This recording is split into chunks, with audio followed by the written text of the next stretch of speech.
Jadi setiap tahun itu Puskesmas punya tanggung jawab menjaring kesehatan dasar anak sekolah 1-6 semua disurvei. Jadi survei itu kan semua diambil di sensus semua diambil kesehatan dasar dari atas rambut sampai ujung kaki. Saya nggak tahu kalian termasuk dulu yang dikolek datanya apa tidak, tapi harusnya iya. Misal diperiksa telinga, mulut, biasanya orang tua itu akan dikasih tahu sama guru-gurunya besok ada pemeriksaan dari Puskesmas.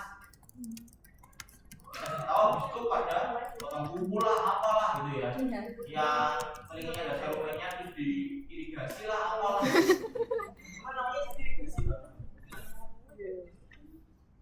Apalagi yang mungkin cowok ya yang kerjanya sepak bola, bal-balan, sawah, ini serumnya banyak lah kotoran telinga. Makanya malamnya harus ke THD irigasi gitu. Besoknya diberita sama orang Puskesmas bersih, termasuk gigi mulut gitu. Itu ada panduan nasionalnya. Bu Putri ngasih kan nggak ya?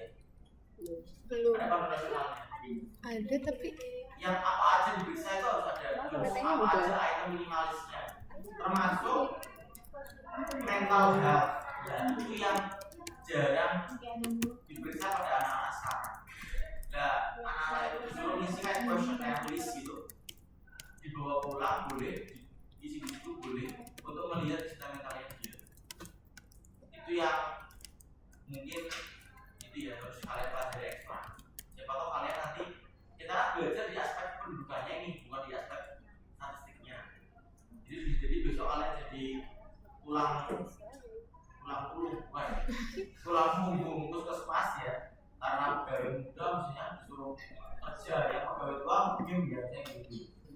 Nah pegawai mudanya PNS muda disuruh lapangan biasanya harus menjaring kesehatan entah itu swasta, negeri maupun bodi, orpes lah apalah, itu yang kadang kelewat. Nah saya harus di bagian elderly, Bu Putri di bagian adolescent, teenager. Nah saya bagian elderly mungkin sebagian kalian sudah pernah dapat, tapi saya akan balik dikit ke bagian adolescent. Ada pertanyaan nggak? Nggak ada ya? Udah kita pulang yuk. Bisa minta tolong dinyalain?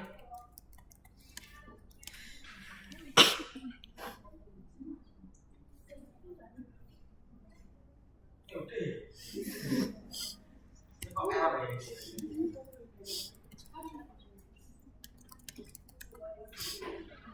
Rate-nya itulah ya, baca sendiri aja lah ya. 920 itu harus selesai. Ida itu siapa Ida? Ida itu dosen gizi.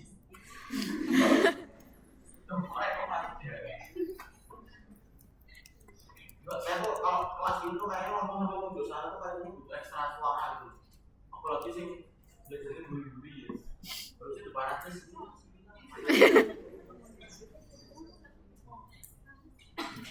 Ini bahasa-bahasanya adalah apa? defisiensi zat anemia, defisiensi besi. Karena anemia ada yang defisiensinya bukan besi.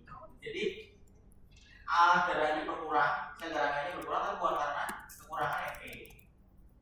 Karena Feb ya. Karena kemarin kalian tahu Elhana nggak? Elhana tahu ya, seniormu Elhana. Apa aja tahu lah ya. Kemarin kalau ujian sama saya proposal, dia lagi ujian saya. Ujian. Ada variabel namanya riwayat konsumsi Fe. Tapi F-nya tulisnya kapital, F gede, E gede. Saya tanya, ini fakultas ekonomi?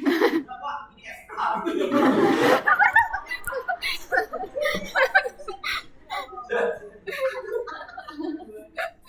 Jadi ini nggak salah sih. Oh saya kan lihat sini ya, ini FK sudah, saya banyak punya anak saya. Ini konsumsi FE, fakultas ekonomi. Enggak Pak, ini FK. Oh yaudah diganti ya, iya Pak. Udah hidup di rumah ini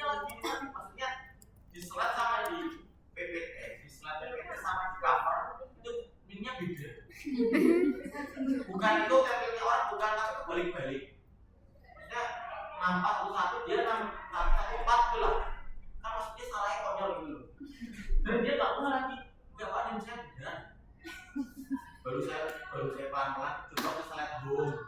Itu linknya ujian masalah juga. Jadi kalau kalian butuh ujian, kalian untuk semuanya detail, rapi, benar.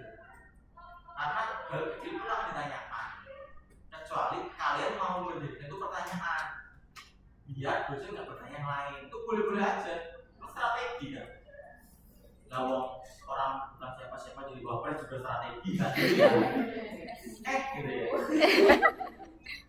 Bener nggak? Misalnya kalian supaya pertanyaan yang terkait konten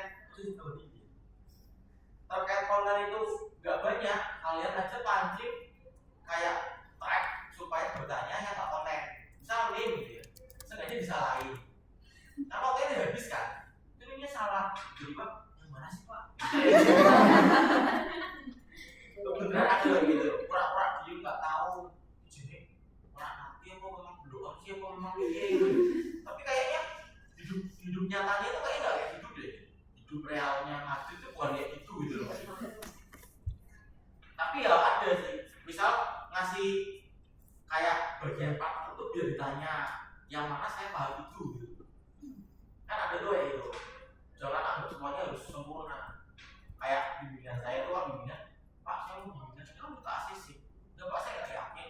Ya udah, biasa punya kerjaan bisa uji tanya gitu. Bener nggak? Kalau ini sempurna kan saya besok kerjaannya nggak ada pekerjaan tanya gitu. Kalau ini nggak bener amat kan saya besok akan bertanya. Jadi kalian jangan terlalu overthinking bahwa semua itu harus benar. Ya ada saatnya salah, ada saatnya kalian harus revisi 10 lembar. Pertanyaan ujiannya ada 20 item, ya udah dengerin aja, ditulis, kayak gitulah. Terima aja. Apalagi beberapa dosen itu punya dua madhab ya. Kalau kalian pakai dosen sekunder, dosen tertentu itu nggak mau ada flowchart. Flowchart paham sampel. 50.000 orang laki-laki di exclude yang meninggal, jadi 49.000 di exclude yang difabel dari berapa ada sampel terakhir sekian gitu lah ya. Itu kan flowchart ya. Kalau beberapa dosen harus ada itu. Tapi kalau proposal dosen tertentu, namanya proposal, ngapain udah flowchart? Flowchart itu kan hasil. Tapi kalau kalian udah bab 4, 5, 6, flowchart wajib sepakat. Ya semua dosen, jumhur semua dosen itu sepakat gitu, semua dosen. Tapi kalau proposal ada dua pendapat. Ya harusnya kalau ada sekunder, ya kalian belum dapat data, ya belum ada flowchart, resiko minta ke Kemenkes ditolak, ya wajar. Itu pendapat beberapa blok dosen. Tapi pendapat dosen sebelah, ya kelebihan data sekunder itu ya ada flowchart. Minta data duluan, ya boleh-boleh saja. Nah, itu dua kubu lah. Makanya kalau saya pribadi terserah mau pakai mana yang penting nanti berapa bener. Saya nggak kubu sana kubu sini. Saya mau nyari kubu sendiri. Kalau kalian terserah nanti mau pakai kubu mana. Makanya 14 anak bimbingan saya itu, Pak, Anda kok pakai flowchart, saya enggak. Suka-suka saya lah gitu ya. Beneran Pak? Ya udah berangkat aja tanda tangan. Ya udah. Jadi ada yang saya treatment pakai flowchart, saya treatment tidak pakai flowchart. Itu eksperimennya.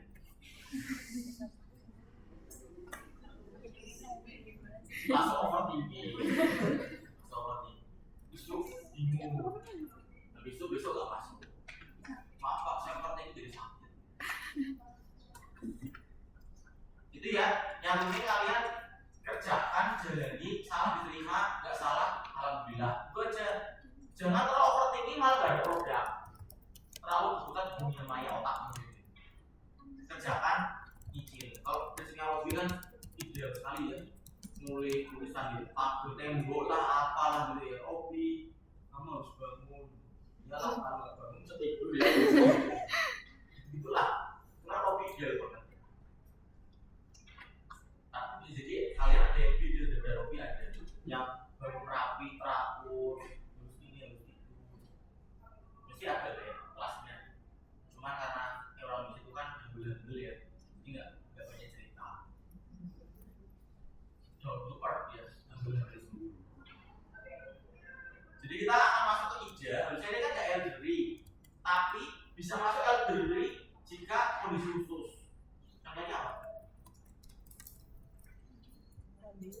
Kan ini kan remaja ya, remaja putri ya, remaja kayak kalian lah ya, ini udah sangat relate. Tapi kalau udah elderly, relate gak? Relate. Relate. Apalagi kalau disusus, misal Risti hamil, berarti usia tinggi ya, resiko tinggi usia itu 40 tahun sekian, walaupun belum elderly ya, tapi kan udah resiko tinggi. Ditambah dia usianya udah nggak ideal untuk hamil, melahirkan, ditambah dia anemia, itu semakin kompleks masalahnya. Makanya biasanya di bawah usia 40 tahun tuh harus tutup pabrik biasanya, apalagi dia lila yang kecil, kayak panggungnya kecil, pernah seksium 4 kali ya, suaminya pengen kamu harus punya anak 5 dari saya. Karena itu depan rumah saya di KM, istrinya itu teman saya seangkatan yang bapaknya di JKM. Bapaknya itu pas menikahi teman saya itu punya visi dan misi. Beneran, saya mau punya anak 6, kamu setuju nggak? Setuju. Ya udah, sekarang yang ke-5. Terus saya kalau mau ronda ya, Pak, gimana ya Pak? Yolah, belum proses ini. Karena yang ke-5 masih balita, masih 3 tahun. Ini nanti mungkin bapak ya, bapak tahu gitu ya. Nah itu nanti anak-anak keluar. Jadi memang visinya itu. Alhamdulillah anak 1 sampai 5 lahiran normal, mulus, sama antrian menunggu di dalam bank lebih cepat gitu. Beneran, bukaan 1, bukaan 10 langsung zzzz, keluar. Yaudah, apalagi anak ke-5, ibarat hutan sudah gundul ya, sudah langsung dos gitu ya. Anak pertama mungkin banyak ini ya, banyak belum siap, belum banyak merasakan apa kontras dan sebagainya. Anak ke-5 langsung terus keluar, besoknya udah pulang, udah di rumah gitu. Nah beliau berarti usia seangkatan saya kan 2 tahun, jadi enggak ada saya cuma dapat saya semua enggak ya, mungkin Pak 24, saya 23 sebenarnya. Kalian berapa? 15 ya? Pantes ya. Di silakan keluar ya. Nah, beliau itu sudah berapa ya? 40 kayaknya. Nah, itu kan secara PL kan ada petugas lapangan KB ya. PLKB itu kalau rumah-rumah itu udah minta beliau untuk tutup pabrik, harus di tubek Tommy, tapi mantap. Tapi ya begitulah, visinya 6 ya, gitu ya. Ibarat ada nawacita itu pasti 7 ya, nawacita 9 ya, 8. Dia punya anak 6 visinya, dia nggak mau. Nah, padahal resiko tinggi kan kalau hamil di atas 40 tahun.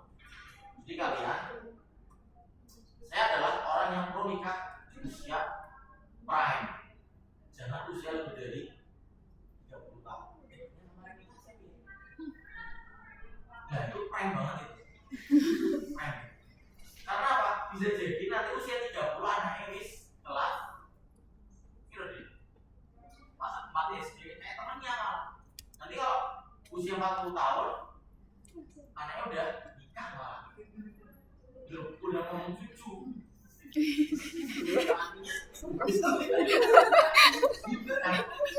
tahun ibunya nikah 20 kan berarti anaknya jadi 20 kan. Jadi nanti usia 45 dia udah gak mikirin anak, udah lepas semua, tinggal gimana nih cucuku yang mau saya titipin saya. Jadi udah gak mikir dunia, gak mikir apa ukhrawi ya. Benar ya. Lah kalau usia 40 tahun baru nikah, dia mikir bocil tuh ya, mikir popok, mikir ini, mikir itu. Jadi nikahan di usia prime. Kalian prime nya 22, 23 itu udah nikah. Itu berapa deh? 20 udah nikah. Saya 24. Dulu masih nikahnya. Itu saya 25. Sama tahun tapi beda bulan. Beda bulan lahir. ya. Jadi nanti 3 tahun lagi kalian sudah nikah.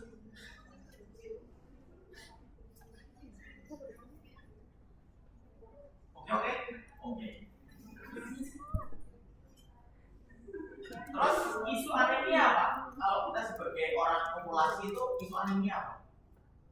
Kalau ada orang anemia di kelompok lingkungan saya, maka defeknya apa? Dampaknya apa?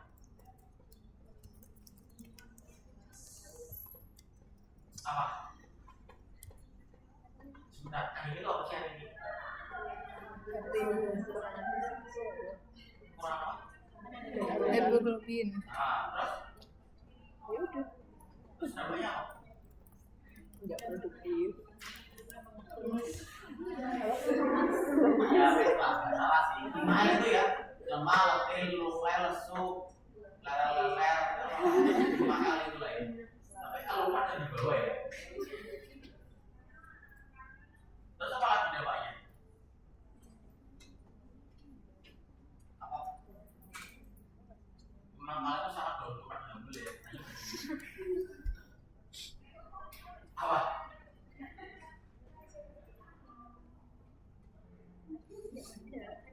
Ya, risiko tertingginya meninggal karena kehamilan, meninggal karena melahirkan, itu bisa meninggal. Anemia, HB normal berapa? Ibu, mbak dulu deh, mbak belum hamil berapa? 5. 12 nggak sih?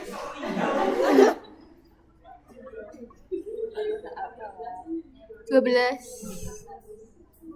ya? Berapa? Pasnya berapa ya pasnya? 12 Cowok lebih gede biasanya. Cowoknya dibedakan. Jadi harus kalau dicek HB-nya 18 itu nggak bisa jadi nanti siap hamil kayak bukan.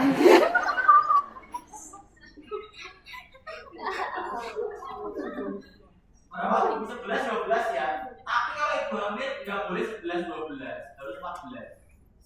Karena dia membawa anak. Jadi yang mau persiapan hamil harus makanya harus overnya. Biar anemianya biar harusnya naik. Istri saya itu hamil habis 11 berat lah, 10,5 memang dia cenderung hipo, habisnya rendah, tensinya juga hipo. Lahiran normal PBAC, anak pertama saya kan sesar, anak kedua PBAC, after cesarean. Jadi anak kedua normal, tapi anak pertama sesar kok bisa. Tapi harus cari dokter yang normal. Dan nggak ada BPJS ya. Dia harus ngumpulin tenaga dan budi lah ya. Dan harus disiapkan, harus berlengkap tiap hari 40 menit. Karena kan anak pertama belum pernah melakukan kontraksi. Jadi anak kedua dipaksa kontraksi. Gimana lah caranya? Pernah saya waktu itu jalan kaki sekitar UNES, tiba-tiba nembus WA. Ini nembus bagus pak, bagus. Kita kan penasaran awal dan sebagainya. Bagus pak, turunin aja biar nembus pak. Karena bapak ibu kan belum pernah merasakan nembus dan kontraksi. Mereka nembusnya nembus itu aja, nggak sampai nembus banyak gitu. Nembusnya nembus banyak lahiran gitu. Tapi enggak, akhirnya lahiran pakai normal dengan kondisi yang panjang lah sampai lulus jejus asyik banget waktu itu. Singkat cerita, setelah lahiran udah ada pijat pasang lahirkan lah ya, udah ada dari begitu dan sebagainya. Keinginan ya pijat. Harusnya cukup enak, ternyata masih lemas. Dan kalau di tensi, denyut nadinya bukan tensi. Denyut nadinya sekitar 100 yang normal ya. Orang itu denyut nadi 100 per menit normal. Tapi kalian kalau mau hidup lama harusnya denyut nadi di bawah 60-70. Semakin kalian sering olahraga, semakin kalian sering lari jalan kaki, denyut nadi itu 40-50 sudah normal. Elit atlet yang biasa maraton itu cuma 40. Karena biasa denyut nadinya terjaga bagus. Bila semakin tinggi denyut nadi, semakin risiko meninggal cepat.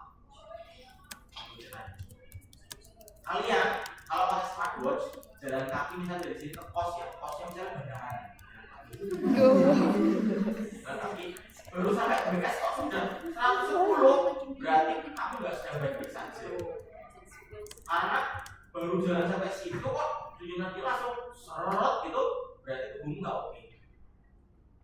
Sandiaga Uno yang selalu jalan kaki lari, sudah jalan kaki lari lah, setengah jam, masih 80 loh, kurang ajar orang.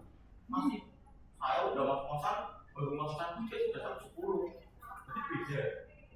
Jadi beda yang lebih fit dan mana yang tidak fit. Nah kalian coba nanti pakai smartphone ya, apa kan udah beli ya, aman. Bisa pakai manual aja, dicek 1 menit ini berapa. Kalau jalan kaki sekian, naik turun kan gede. Makanya kalau kalian biasa naik turun lift, iya di tadi nggak terjalan dengan biasa apa tangga, apa itu jalan ya. Apalagi kalian kalau pagi kuliah di 30 berapa ini? 302, kalian mulai remat dulu, boleh 5 kali. Asli itu. Ya, saya mau tanya deh, kalian seminggu berapa kali workout? Itu lah, jalan apa tipis-tipis lah, sama aja gitu. Sekali, setahun. Enggak, saya tuh pernah dari diri saya sama kalian ya.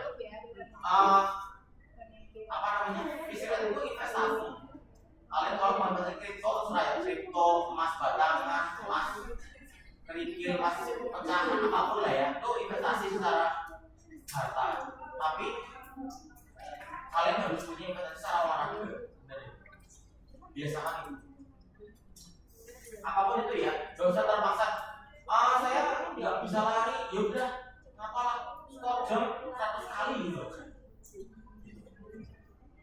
Nah, digital di istri saya itu 130 terus setelah melahirkan. Terus dokter mulai curiga, ibu kayaknya ada kebocoran ini darah, jadi yang over keluar banyak. Padahal setahu saya darah yang keluar yang banyak itu sih, cuman saya ingat pas lagi lahiran itu ada kayak air mancur keluar dari bawahnya itu gitu, yang lumayan sering kayak air mancur kecil ya. Singkat cerita, dicek dugaannya darahnya berkurang. Jadi karena volume darah berkurang, kan ibaratnya pipa itu kan longgar ya, airnya berkurang. Jadi nadinya harus makanya 130. Jadi ibarat cairannya sedikit, cairan ini harus sampai kaki. Nah, harusnya pompanya harus lebih ini kan, yang isi sedikit kan gitu. Ternyata benar, habisnya cuma 5. Dari 11 sebelum lahiran sampai 5 dimasukkan cairan besi itu tidak mempan, masih 5 terus transfusi. Jadi 2 hari setelah lahiran anak saya diambil mertua, istri saya dimasukkan ke saraf transfusi, bawah di kateter, kanan di infus, kiri di 2 selang darah dan pencairnya. Darahnya beku ya, untungnya dapat donor cepat gitu, 3 atau 3 hari. Alhamdulillah tubuh menerima. Di sini kan tubuh menolak rejection ya. Tubuh menerima. Setelah 3 hari dapat 10,5 boleh pulang. Istri saya namanya baru lahiran, pengennya sama anaknya, padahal ada yang di rumah sakit. Terus anak saya pas saya rawat anak, istri saya lagi tanda tangan ini discharge hospital, jadi dia mau pulang. Tangan mau udah tanda tangan nih, lagi pada rebutan sama perawat deh, bu nanti besok meninggal, setelah masuk lagi, tinggal 5 HP-nya, nggak apa-apa saya sama anak saya, nanti saya mau sama bion, nanti nambah lagi, simpel itu gitu. Padahal dikasih cairan yang infus nggak mempan. Akhirnya saya masuk rumah sakit, dia apa rame-rame, takut istri saya apa macam-macam ya. Terus bapak siapa ya? Kan ditanya sama perawatnya, kamu orang masih masuk dulu. Saya istri saya. Akhirnya, ini pak, dia mau pulang. Enggak mas, enggak. Terus istri saya mukanya enggak, cuma begitu ya. Saya mau marahin saya nih, di Balang. Terus ya mas clear baru terus orang tahu beli muat Bali neng bisa mobil setruk nggak mempan juga ya nikmati aja protesmu urusan saya. Jadi saya pernah baca buku namanya Suami Siaga. Suami Asi, bukan Suami Siaga, Suami Asi. Jadi Suami Asi itu adalah karangan ada seorang penulis ya, bukan suami yang beri asi, bukan. Ya keluar juga nih, plot-plotnya keluar ya. Gitu. Jadi suami Asi adalah suami yang siap sedia mengantarkan asi untuk sampai mulut anaknya. Biarpun istrinya kerja, biarpun istrinya LDM-an atau apapun itu harus siap sedia. Dari situ saya anak pertama saya suami Asi, itu saya Jogja, saya harus mengantarkan asi dari Jogja ke Kendal. TPP itu hampir tiap hari saya lakukan selama hampir setahun. Capek, tapi bisa ada yang bisa beribadah saya lakukan. Yang kedua diberi ujian juga, tapi cuma tukaran di Bupati dekat lah ya.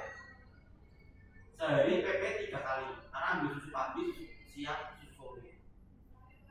Sampai ada momen di mana anak saya itu lumayan menghabiskan susu cepat.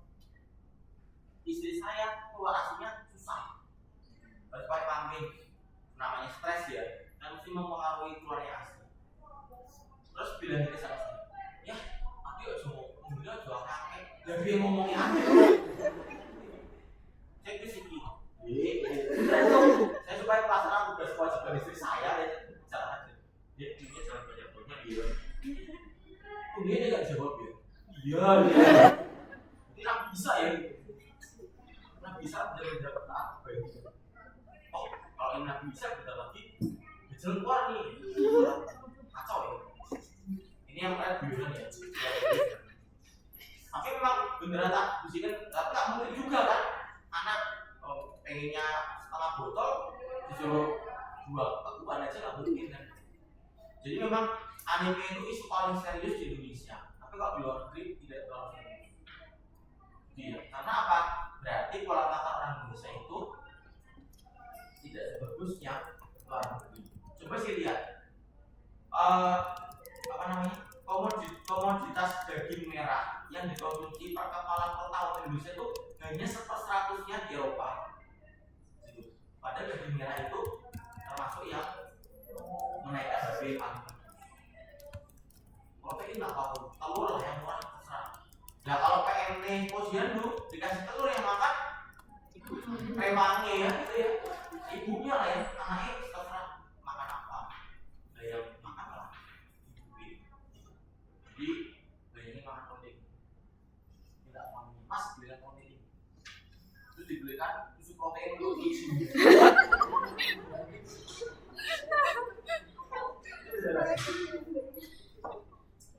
Biasanya nikah itu bisa membuka banyak rezeki. Saya jamin masnya dapat rezeki banyak, yang putrinya juga mendapat rezeki banyak. Dan makanya cepatlah nikah.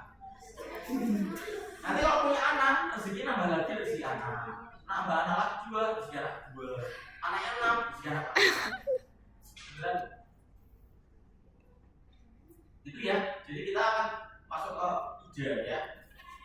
Dibaca sendiri aja ya. Ya baca sendiri aja ya.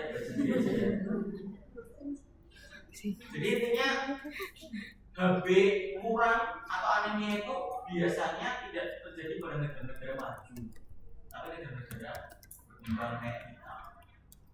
Jadi isu menarik untuk urusan ini.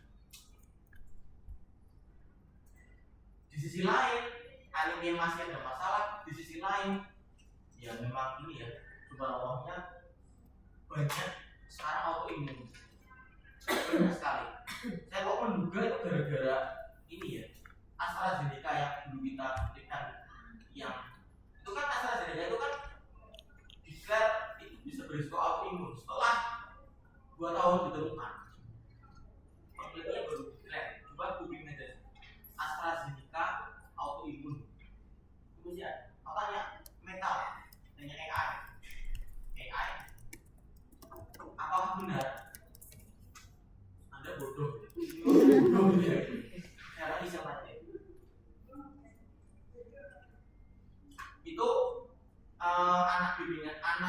saya pakai kena autoimun. Yang kena adalah sendinya. Jadi apa namanya? Lutut sama pergelangan kaki itu bisa bengkak gitu. Bahkan ceritanya ayahnya saya apa? Dia ya Boyolali. Sama mahasiswa Boyolali, bapaknya cerita dia pulang Boyolali dari Semarang naik motor dengan posisi bengkak, tangannya nggak bisa ngapain, tapi naik motor sampai Semarang, terus motornya nggak bisa dagang kan, kakinya turun nggak kuat, terus menghindari airnya. Pertanyaan saya, kok dari Semarang naik Boyolali bisa gitu? Padahal kan masih ada lampu merah ya, ada lampu apa hijau, lampu apa gitu. Tapi ya alhamdulillah selamat. Pada posisinya, jadi sel darah putih ini harusnya menyerang benda asing, tapi dia menyerang temannya sendiri. Jadi imunnya terlalu over kerja. Sel darah putih kan imun ya, nah itu autoimun menyerang dirinya sendiri, menyerang temannya. Jadi sendinya harusnya nggak dia apa-apa, malah diserang. Jadi sendinya sakit. Makanya remato itu adalah autoimun, bukan karena mandi malam-malam. Malam-malam, oh kamu sering mandi malam, nanti rematik loh. Enggak ada hubungannya. Rematik itu karena autoimun, bukan karena mandi malam. Ayo mandi malam, mandi pagi, mandi kembang, mandi apa, serah. Yang penting mandi. Kalau nggak mandi malah jadi yang lain. Butuhan lah, apa kubis kurang, kurang apa gitu. Terus ini adalah standar ini ya, standar cut-off-nya. Di situ prekan nomor 11 dalam konteks kalau dia nggak berisiko tinggi. Tapi kalau misalnya dia punya risiko tinggi ya nggak boleh 11. Kalian berapa? Ya, oke. Kayaknya nggak segitu deh. Biasanya ciri-ciri anime itu apa? Ciri-ciri look-nya dulu ya, bukan look-an ya, look dari awal. Terus, ya, naik kuliah ngantuan dia. Kok saya ngantuan ya?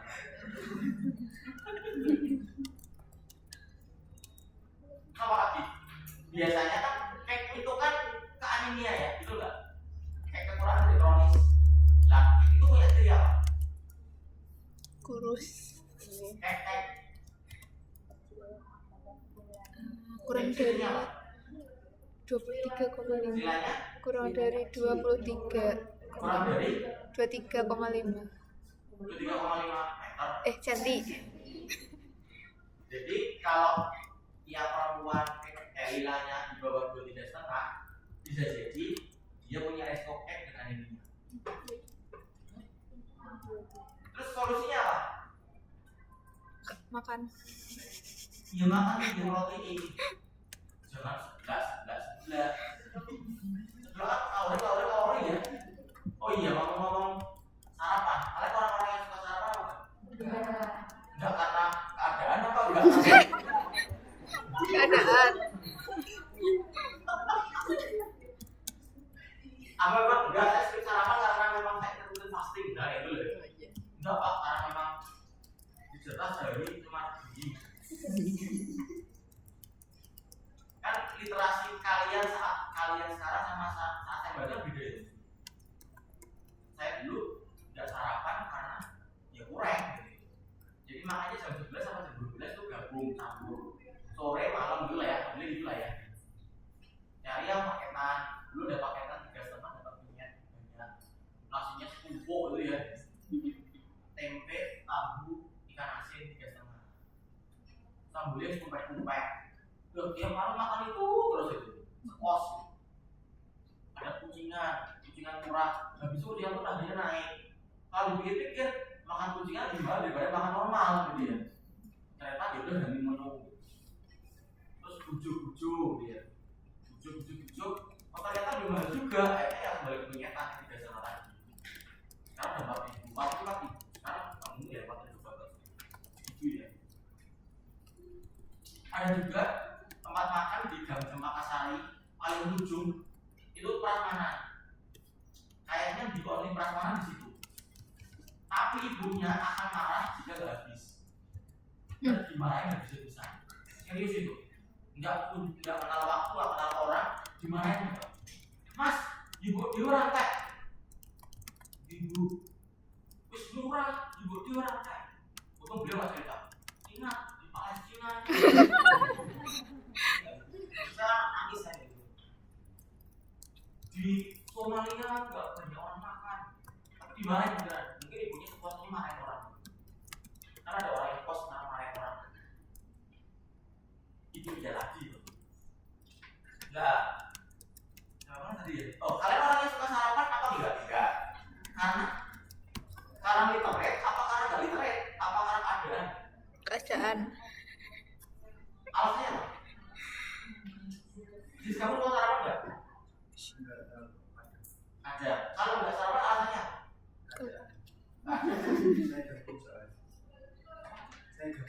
Oh, gabung. Oke. Gabung malam rumah ya.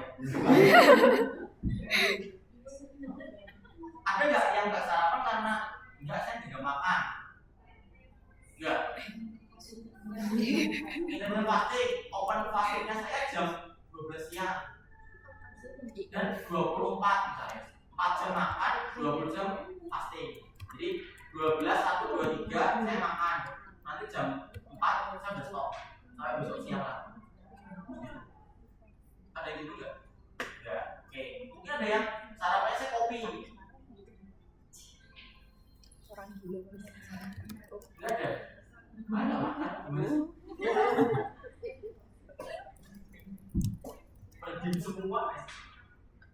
Jadi penelitian itu kan ini ya berkembang ya. Dulu itu kan dikenal kalau minum kopi meningkatkan resiko penyakit jantung. Sekarang berubah.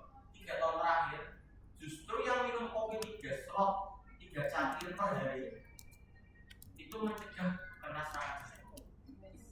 Tapi kopi pahit, bukan kopi creamer, bukan kopi saset, bukan. Kopinya 2 sendok teh, SKM-nya botol ya. Kalau SKM itu matikan, hati-hati. Bukan SKM MKes. kalau SKM itu ada saya mertua. Jadi yang berbahaya itu creamernya, SKM-nya, kental manisnya, itulah pokoknya. Jadi kalian harusnya minum kopi pagi kalau suka kopi ya, yang nggak punya gerd ya. Kalau yang punya gerd ya wassalam ya. Itu kopi 1 cangkir pahit, entah itu long black, americano, apa arabica, mana lain arabica gitu ya. Misalnya sekarano, mana Pulau Gunung serah ya. Itu terserah. Pokoknya yang black, jangan ditambahin macam-macam. Tapi beda kok rasanya. Saya dulu penikmat kopi yang ada sesuatunya. Tapi setelah saya mengenal istri saya, dia diracuni untuk minum kopi pahit. Oh, ini nggak bener deh. Terus saya berusaha untuk minum kopi pahit. Pertamanya aneh. Apalagi udah adem, itu broto wali. Kalau udah adem itu, memang harus panas kan, harus hangat gitu. Kalau saya nikmati ya oke sih. Tapi ya saya sekarang nikmati kopi pahit dan melaksanakan perintah penelitian itu. Itu kan hasil penelitian luar negeri yang dijelaskan di Indonesia. Jadi saya termasuk orang yang minum kopi pahit. Harapannya tidak pernah serangan, bukan itu. Lalu sarapannya apa? Tidak sarapan. Nah, kalau open pertama makan itu apa? Nasi. Nasi itu yang mengerikan. Harusnya kalorinya nggak boleh langsung gula. Jadi kalau kalian biasa makan pertama, apapun itu ya sarapan atau siang itu harusnya starternya harusnya bukan yang sweet. Kalau kalian open pertama itu sweet, nanti jadi sugar spike, carb spike gitu langsung naik cepet banget. Tapi kemudian langsung drop cepet banget. Dimana jam 10 kalian makan gula, jam 11 langsung drop. Kalau mesti akan lapar lagi dan ngantuk. Mesti harus nyari cookie lah. Nyari apa ya manis nih? Saya hipoglikemia ini pusing banget. Enggak, kamu tuh karena makannya sugar spike dulu. Itu yang harus dihindari. Kalau yang suka ngantuk-ngantuk jangan opennya dengan nasi sugar.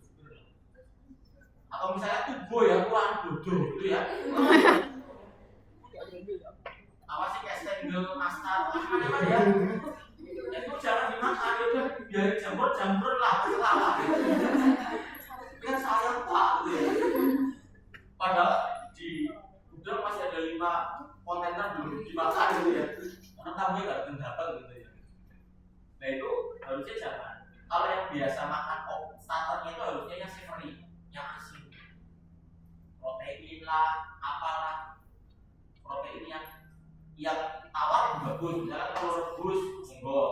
Tapi kalau misalnya ini yang savory, jangan yang sudah spike. Itu ya. Ini pesan saya, biar kalian nggak langsung ngantuk. Ngopi itu sebenarnya efeknya hanya 1 jam 2 jam doang kok untuk nggak ngantuk. Sisanya ya pola hidup. Pak, saya kalau buka laptop kok ngantukan ya Pak.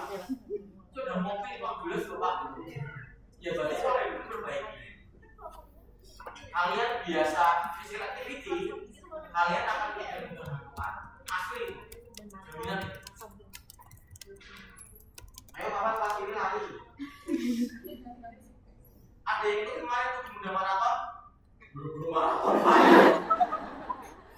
tapi ada kelas 5 kilo kan, 5, 10, kalau maraton 21 sama 2 maraton. Pokoknya itu tugas kok, karena ada tugas ramai. Saya berikan sore itu lari di daerah atas Garuda belakang.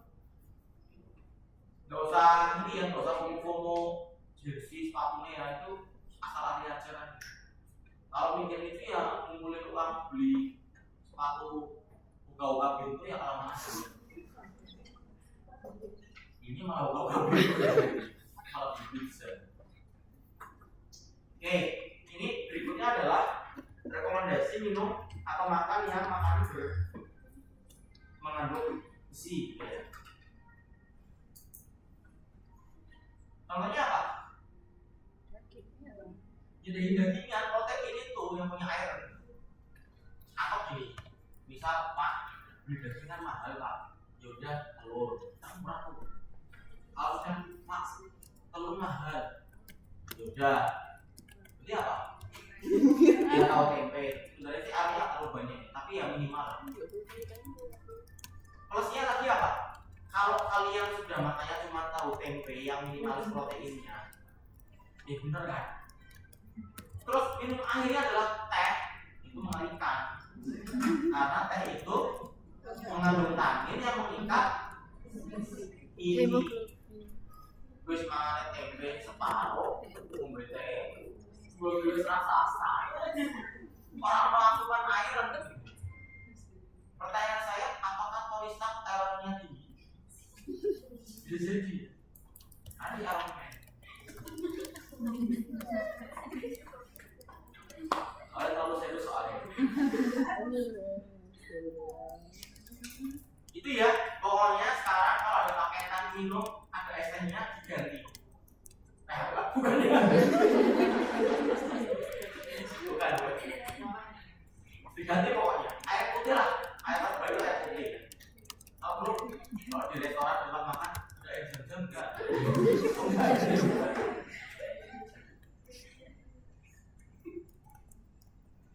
Pokoknya jangan air teh pokoknya. Air teh apapun, satu teh, lemon tea, Thai tea, apa lagi? Strawberry tea, lychee tea, pokoknya yang tea lah, pokoknya jangan. Apapun kedoknya lemon, oh ini lemon tea Pak, vitamin C tinggi, enggak, sama aja tea-nya. Mending kamu hidup di lemon aja, enak. Kalau ada paketan itu maka paketan tinggalin. Misalnya air geprek pakai es teh bumbu ya terus pakai es teh. Ganti boleh nggak Mbak? Ganti tambah ayamnya? Nggak boleh lah.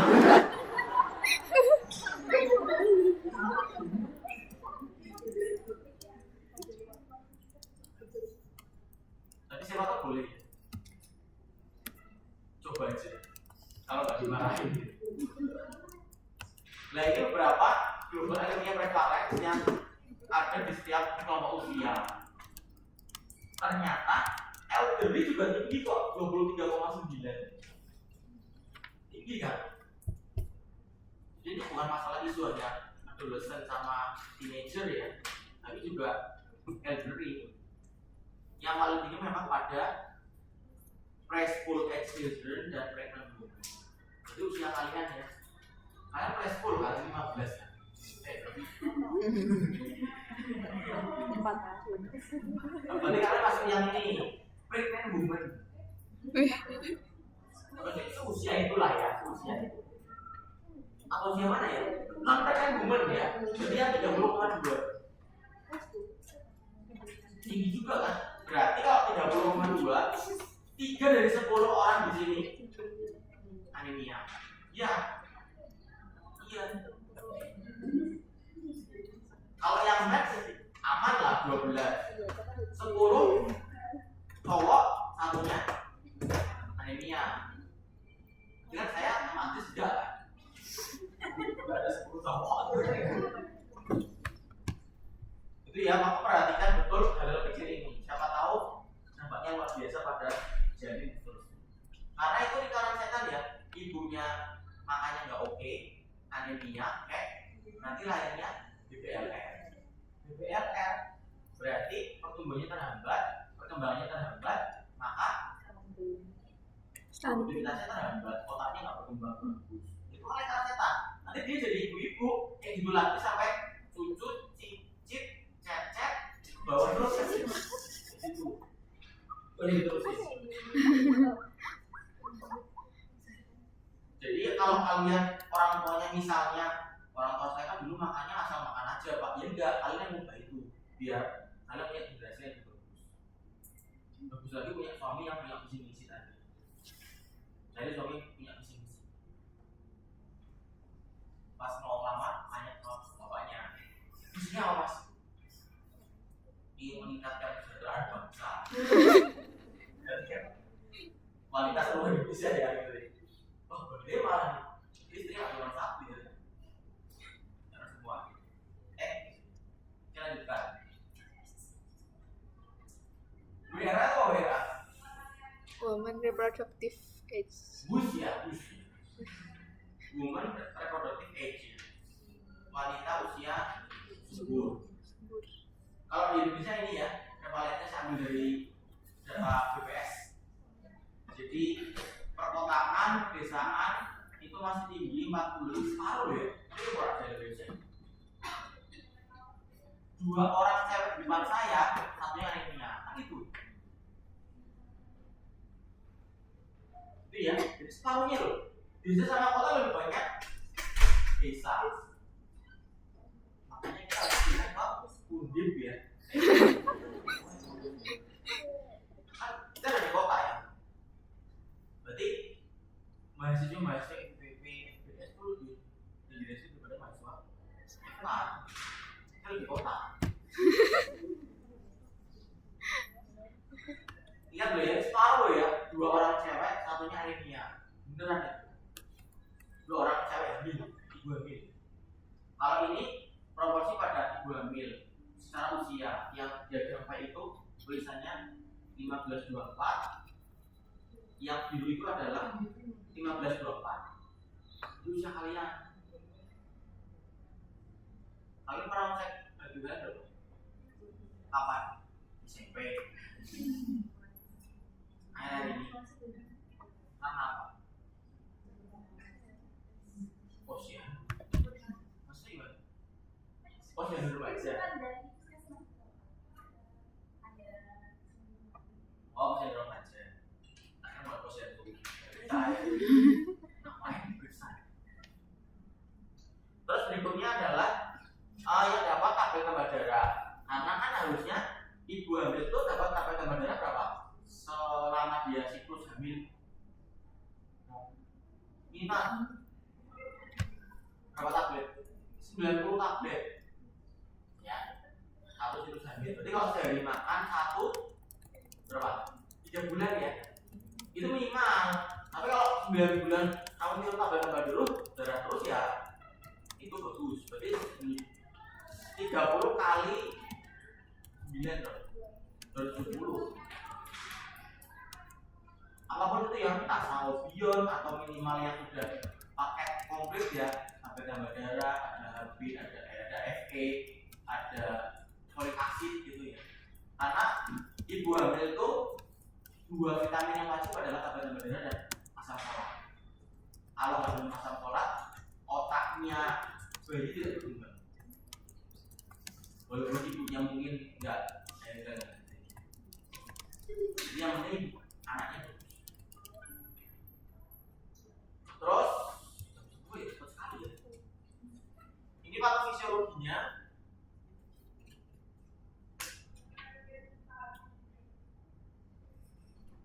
Jadi kehilangan gizi itu orang Madura ya. Kalian tahu isunya, bukan isu sih. Kebiasaan orang Madura pasti ambil besi kan. Makanya ada jembatan Suramadu itu kan hati-hati seperti mata pagi nanti. Dan ada jembatan lagi. Kejadian orang Madura ya. Ada orang Madura nggak? Tapi orang Madura itu menguasai dunia. Iya, tukang cukur mau Madura. Sate. Besok kiamat pas buka loh. Sampai segitunya. Tonggo nikahan loh orang Madura sih buka. Asli itu. Ya memang kedatangan orang-orang itu kondangan ya. Orang kondangan itu rokok. Emang dia beli rokok dulu kan itu kan. Asli itu orang Madura. Ditambah sekarang jual bensin ya. Kalau Madura itu kan ada bensin SRM yang di depannya. Kalian tahu bensin apa? Iya. Ya. Itu depan sebelah sana itu ada orang Madura pojokan. Jual bensin. Siapa nanya? Mbak, kan itu pom bensin. Rezeki sendiri mas.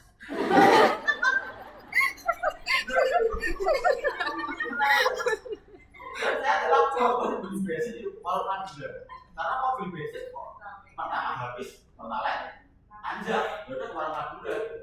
Memang sih. Apa kali orang Madura luar biasa.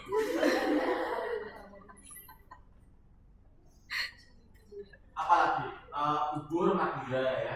Sate. Sate Madura. Apa sih? Burger Madura juga ya. Bebek Madura.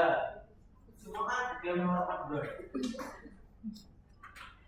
Jadi ya, ada kehilangan besi lalu ini ya mengalami penurunan kadar ferritin sampai kekurangan besi berlanjut, kemudian dia mengalami gangguan pembentukan eritrosit hingga mengalami anemia defisiensi. Karena yang sel darah merah berkurang itu nggak cuma karena anemia defisiensi besi, siapa tahu dia punya penyakit lain. Contohnya apa? Kecacingan yang tadi nambah. Nah, itu kan bisa masuk lewat kulit. Bisa kalian tinggal di daerah Kalimantan, nggak pakai alas kaki, maaf ya di Kalimantan.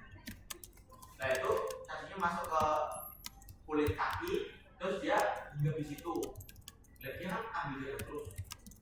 Dan kekurangan darahnya bukan karena nggak ada air, nggak ada besi, tapi karena dimakan oleh cacing. Terus berikutnya adalah ada dua etiologi ya, tiga etiologi. Yang pertama karena kerusakan atau kekurangan sel darah merah. Yang pertama karena itu. Yang kedua kehilangan darah, misal kecelakaan, melahirkan bayi kehilangan darah banyak, itu mengalami juga namanya anemia. Terus yang ketiga karena ini tidak optimalnya produksi sel darah merah. Yang tadi ya, ada 5 penyebab. Mungkin sebagian besar karena penyebabnya ini. Yang pertama adalah insufficient air intake. Jadi air intake-nya berkurang, enggak bagus. Terus kekurangan asam folat. Terus gangguan penyerapan perdarahan. Yang keempat, kelima adalah racing. Jadi produksi sel darah merah yang tidak optimal penyebabnya 5. Nah, penyebab ini ada 3 tadi. Apa tadi? Kehilangan darah, produksi tidak optimal. Yang pertama adalah kekurangan darah merah. Jadi memang pabriknya yang tidak optimal menghasilkan sel darah merah. Jadi Jadi ada keterangan di sini ada bone marrow ya. Bone marrow itu berarti unsur tulangnya ya. Jadi pabriknya memang nggak optimal menghasilkan darah merah sehingga anemia. Yang kedua, darahnya banyak keluar, misalnya bleeding, menstruasi, operasi, ya.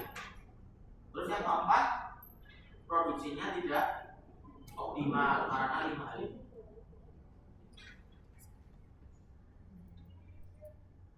Terus sekarang saya mau breakdown ini ya, 1, 2, 3, 4, 5. Yang pertama adalah pengurangan konsumsi besi. Ini adalah makanan-makanan yang mengandung besi yang kaya.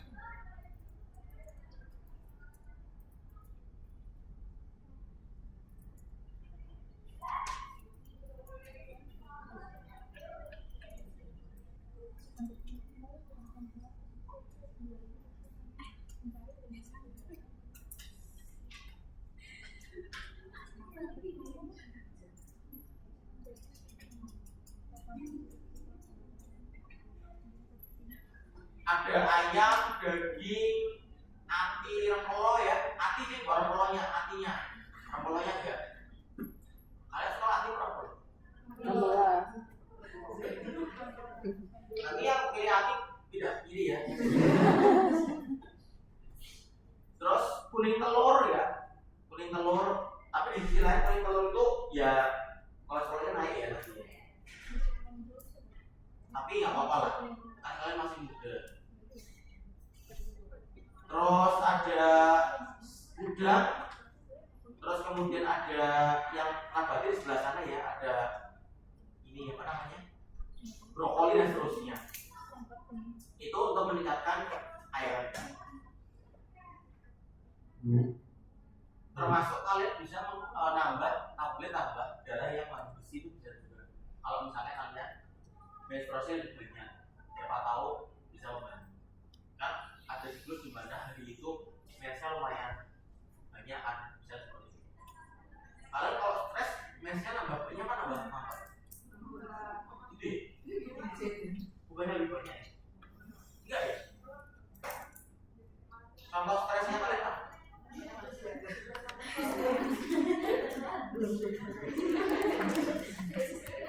Oke lah. Terus berikutnya adalah minum asam folat. Nah, asam folat ini biasanya ada di beberapa makanan ya, misalnya di ini, edamame, ya sekali lagi kembali ke daging. Atau kalian bisa menambah dengan suplemen asam folat.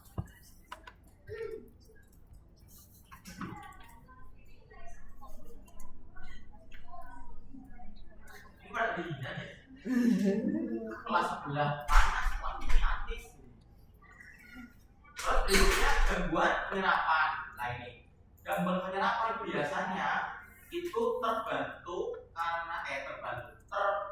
semakin terganggu karena rendahnya vitamin C. Jadi makanya ada penelitian ini, minum tablet FE plus vitamin C lebih bagus meningkatkan HB daripada yang minum tablet FE saja. Jadi perlu ada plus vitamin C. Iya.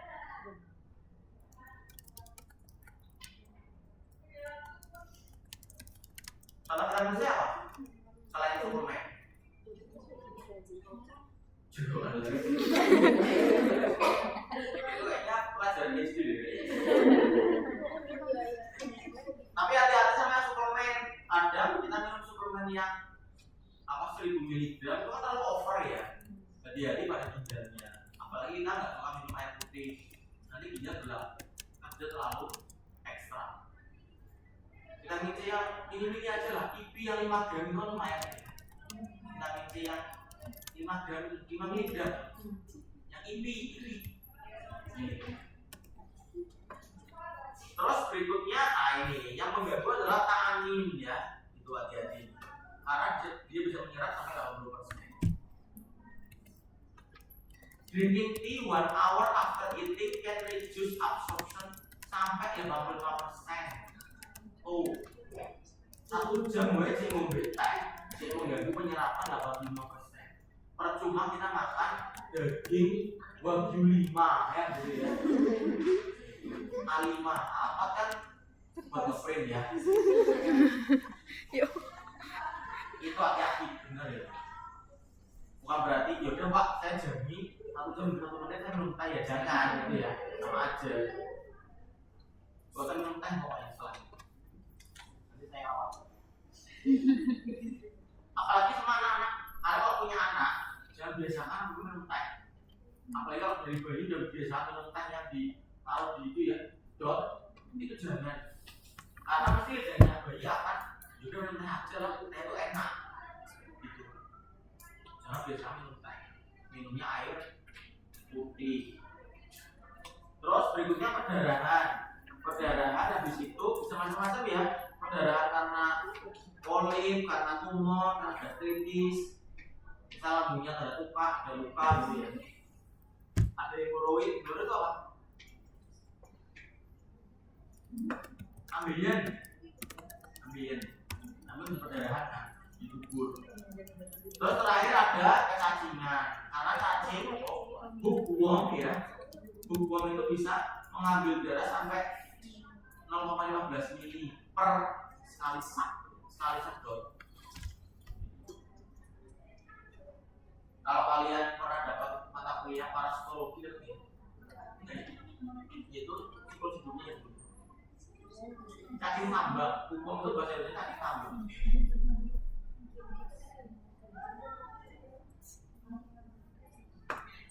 Kalau kampungnya ada jalur-jalurnya itu berarti bisa jadi ada cacing tambang. Terus gejala lemah, letih, lesu, pusing, susah bernafas, palpitation itu berarti denyut nadinya semakin faster kayak tadi saya cerita ya, sampai 130, 150 gitu. Terus peller itu pucat ya, pucat baik di muka, di kuku, di mucous membran bawah meripat ya gitu, bagian limfa dan seterusnya. Terus dampaknya yang paling ringan ya gejala yang dirasakan sama ini ya, yang lebih ngeri lagi, hilangnya produktivitas, terus sehingga generasinya loss, nggak bisa meningkatkan pendapatan negara dan seterusnya. Itu efek yang paling ini ke negara ya, ke urusan. Yang urusan yang paling lebih ringan ya ini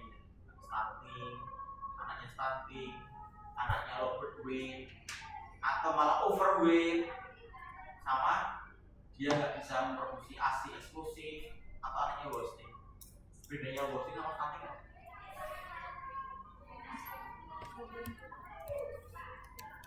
apa? Coba tanya AI. Wasting itu tempat sampah ya, bukan? Apa bedanya? Yang puntet itu apa? Yang pendek dan kurus itu bedanya wasting apa? Kurus tapi tidak pendek. Coba cari aja. Tapi secara picture ya, dia ada gambarnya tadi. Wasting itu yang agak tinggian, nanti itu agak ini. Aku sering cemplung ya. Cemplung apa?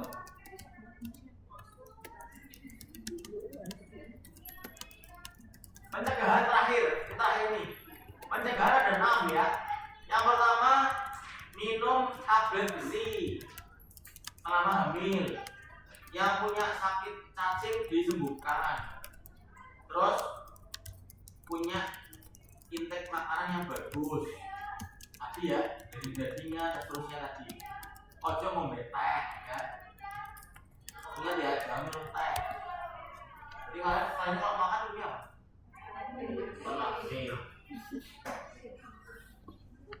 Ya Pak, memang setelah makan saya makannya air putih, tapi sorenya saya jadi esek subuh ya, sama aja.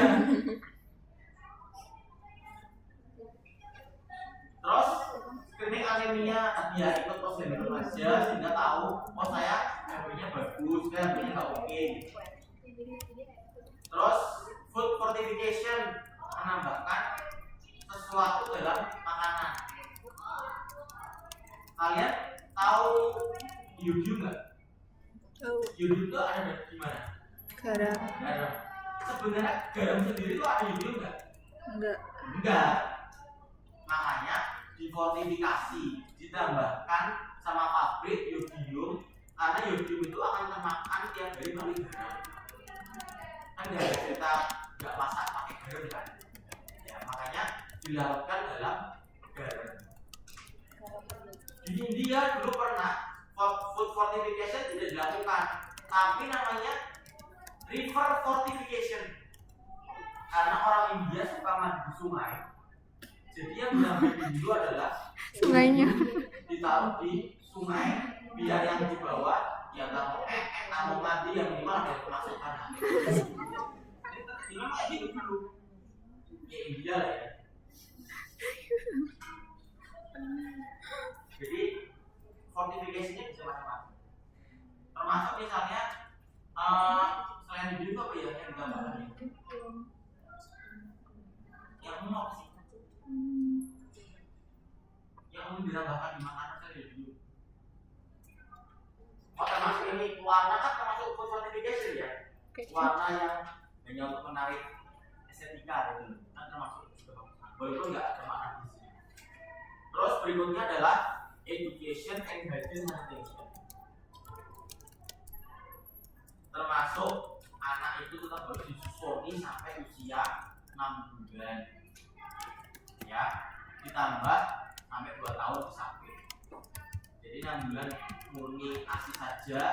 Setelah 6 bulan boleh dikasih makanan tambahan sampai usia 2 tahun sampai dikasih ASI terus sampai usia 2 tahun. Jadi ya, ini kalian kalau punya motivasi kayak Robi kemarin ya, motivasi saya adalah ibu saya menurut saya.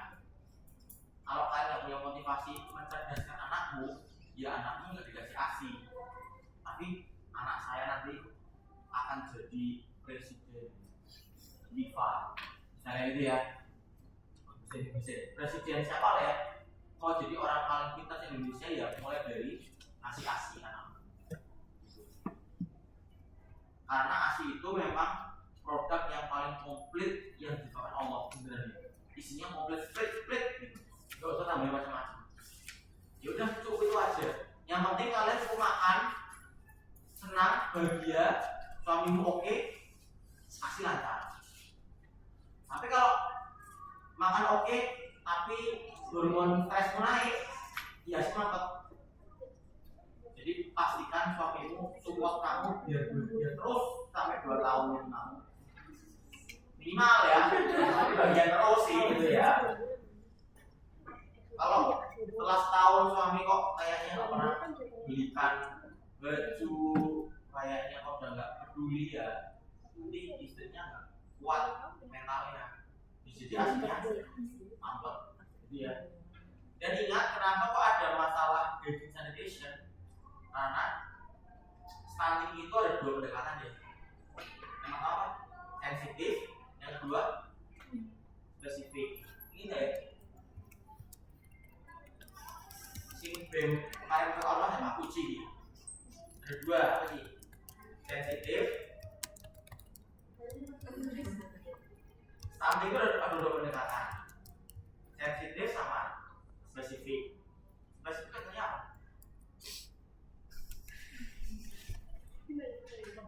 Spesifik berarti urusan gizi, ngasih makan, ngasih ASI, imunisasi, kok gizi semua, itu spesifik. Yang sensitif, urusan bukan gizi, urusan lain. Pertanyaan saya, yang terbesar menurunkan stunting itu yang sensitif atau spesifik? Malah sensitif, bukan spesifik. Sensitif itu bukan yang gizi itu malah menurunkan 70%, yang spesifik hanya 30%. Contoh sensitif apa?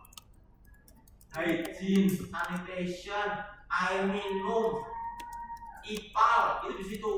Punya zaman apa tidak? Justru yang menurunkan stunting di situ. Pendidikan, banyak ibu-ibu lulusan SMP yang menyumbang stunting banyak daripada ibu-ibu yang lulusan SKM, sarjana.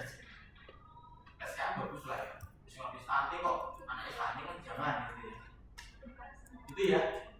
Dulu kan programnya BEM-nya PPK apa? Ingat nggak?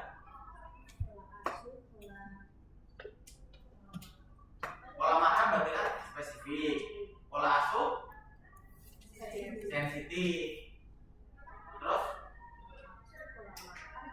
mengelola makanan baik itu ya, ikan itu kan berarti spesifik kan gitu.